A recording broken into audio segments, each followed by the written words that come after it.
Clearly not a victory Monday. Dave, what happened, man? We're trying to get a little streak going. Don't worry, I got all the answers today. Do you? I do not. I have one question I'm really curious to get an answer from you for. Okay. David, have you ever played a game as a professional quarterback where your receivers dropped 4 touchdown passes that hit them in the hands? That has got to hurt. And it does, because I was sitting on my couch watching it, and it hurt me to my soul. No, I've not been in a game. I've had guys drop balls, but not in the end zone, not guys that are ready to score. Like, that's painful. I mean, I feel like we're getting to the point now where we expect the worst from Gabe Davis. Yeah. Right? And I know he scored 2 touchdowns yesterday. In fact, on the second drop, I was talking about it with Dan and Jeff a minute ago, he had the drop on the deep ball where he had the guy beat. Yeah. Right? And, I mean, that's a walk-in touchdown. It's a fall-in touchdown. Brian Thomas Jr. had an even easier one on that drive. He did. And then Gabe ended up scoring on the same drive. So it didn't end up costing him points, but it cost him time. Yeah.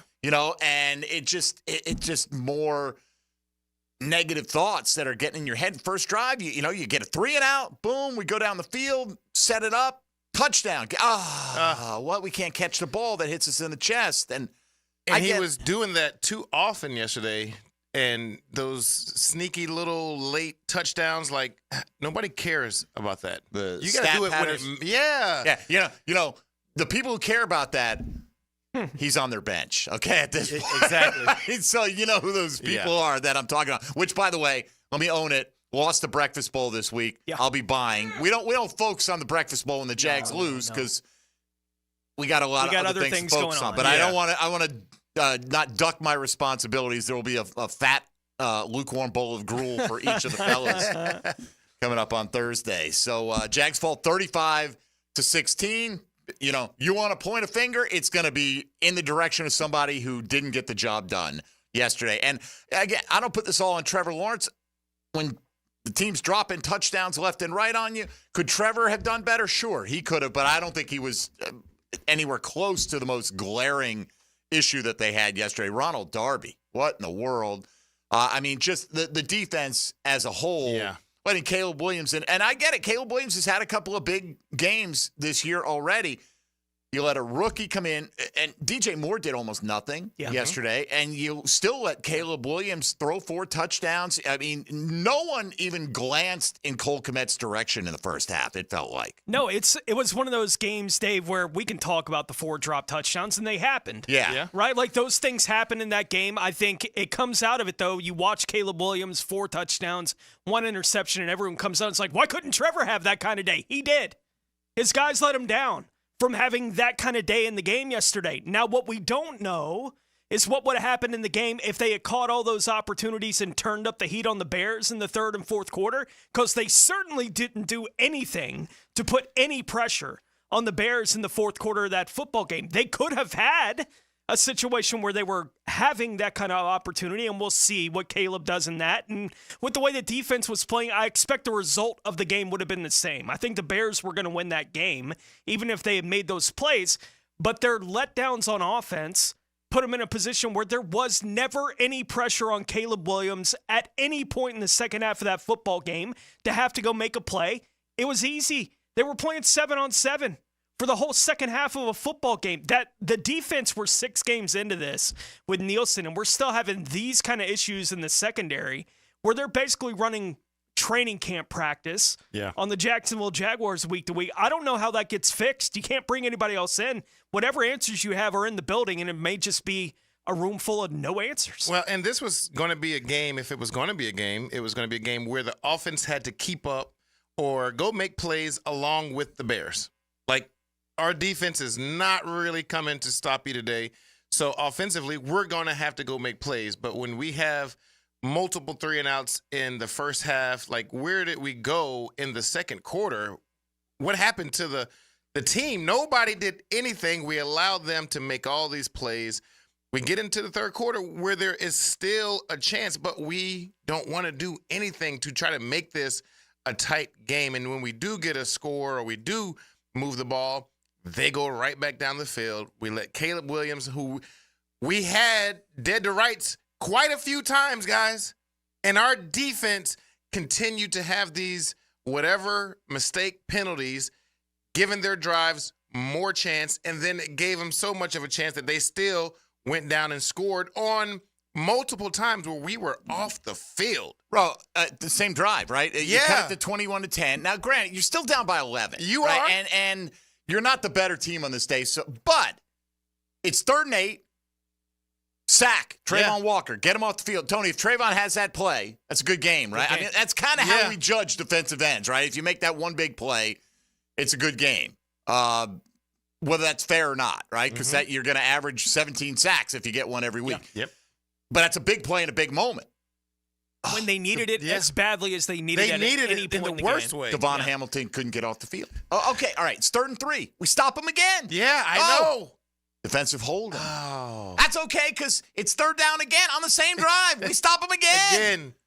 Defensive holding. Yeah. I mean, what in the world? And, and then they score. And then by that point, you're like, yeah. All right, are you kidding? Yeah. With all that we've seen this team deal with through the first 6 weeks, and we've had plenty of moments to get really mad. When watching the game, ETN with the fumble against Miami was like, oh, are you serious? And then watching them let down, after that, finding 5 different ways to lose to Cleveland, and they stink. Cleveland's awful. So these different things that have happened throughout the year, I have never, in the process of this first 6 games, been as mad as I was with that 12 men on the field.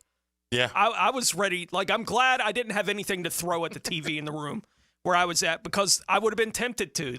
It felt like one of those moments. Every now and then you need that, get everything away from me. I'm going to throw something kind of, that was, in the first 6 games, that was the peak, one of those moments for me on the season where it's just like, how are they this incompetent in this moment? How can this possibly happen? And you can't even put that on the players. Count to 11. Somebody count to 11 and get the right 11 guys on the field. It's absolutely absurd. And then you follow it up with a couple of the holding penalties after that. I'm glad I didn't have anything to throw, or I would have. Yeah, Miller Electric Center's too nice. I don't even contemplate the throwing of objects. I will say, if I was back in the old studio, maybe I think about it, which is pretty nice as well. But nice, the Miller Electric Center is like pristine. And so I guess that's the only thing that keeps me sedated to some degree. All of that may pale in comparison to the post-game comments of Andre Cisco. Woof. Basically saying, too much quit.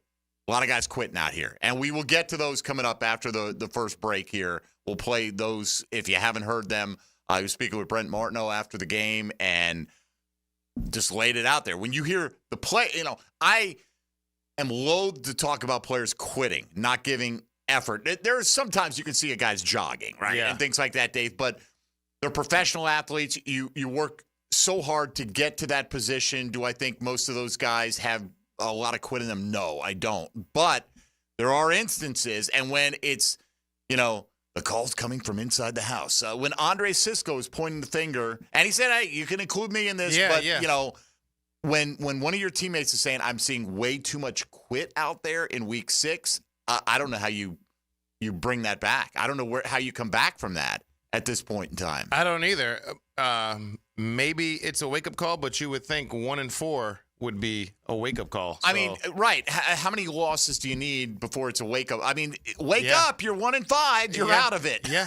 And that's where they're at. They're out of it. I'm sorry. They really are. Are they mathematically out of it? No. And Andre Cisco went on to say, hey, look, man, this NFL is designed to keep you in until week 18. It is, which is why it's so frustrating that you're going to be eliminated well before week 18.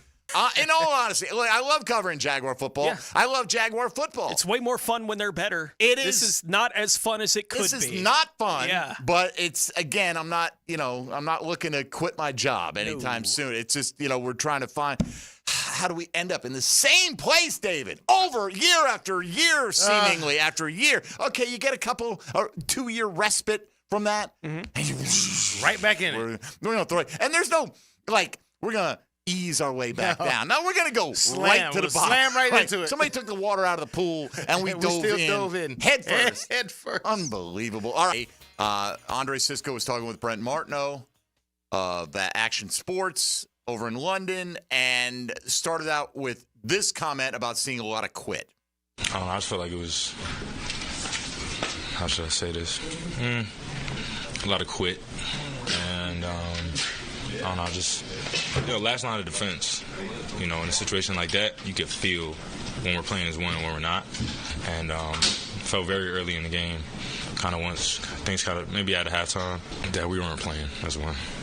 Look, guys can stink. Guys can make mistakes. Sure. Guys can. I don't think Gabe Davis has quit. You know what I mean? Like, Gabe Davis is playing some bad football at times, right? He's dropping a lot of passes. I'm not judging his character on that. I wish he would be performing better. Dave, I don't know. You tell me, is there a worse indictment of a player or a teammate to say that he's quit or not trying or not giving full effort? Yeah, well, the fact that he paused and said, how do I say this? And came out And with still said quit. it. Yeah, with quit. Like, he wanted to say even more, but he just left it at quit. And unfortunately, you can be in some games and you can feel that sensation, and you don't want to let everybody know, though, when you get in there in your post-game press Right. conference. You keep it tight. Yeah. So to let it out really makes him say to himself, that's exactly what happened. And now I want everybody to know it so that hopefully the guys that know who they were can respond next week properly. We'll see. Like, it is an odd spot. That's what I'm hoping, Tom. Yeah, Right. you know, like 6 weeks in, that's not usually the button you're seeing players No. hit. 6 weeks into this, but we know where they're at. You know, they're 1-5. There's no hiding it. Mm-hmm. There's no hiding what happened yesterday or 3 weeks ago against Buffalo. There have been times when, everyone's watching it going, why are they quitting? Right? Like, that's what the fans are asking them. Why is everyone quitting on my team?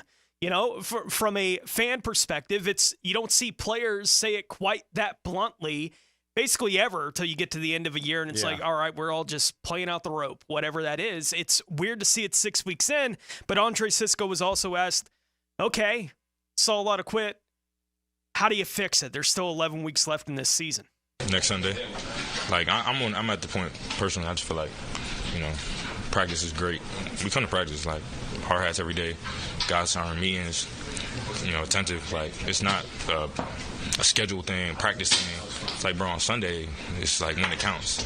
And we understand that's the hardest part, right? But, like, there's no excuse for lack of effort. Like, that's literally the least you could do is come out and give effort. And I'm not calling, like, I'm saying that to myself, too. Like, so, that's always the mindset is, like, come out, give your best. If it's not perfect, it's not perfect.